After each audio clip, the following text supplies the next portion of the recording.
त्यातला अक्षर वाचता पाहिजे. तर वाचताना लक्षात ठेवायचं डोळा असा डोळ्यावर उघडं हात ठेवायचा नाही.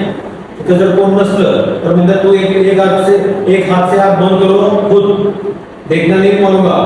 सरळ सरळ सांगते. जेव्हा आपण असा हात ठेवतो तेव्हा उघडं ठेवायचा नाही. नाकावर ठेवायचा असा अर्धा. लक्षात आलं?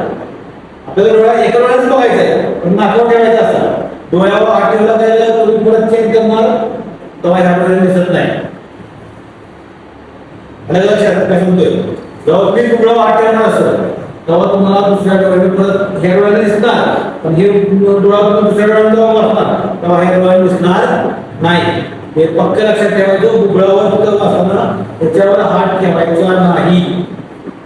फिट असा हात ठेवा काय करत नाही असा. लक्षात एक आहे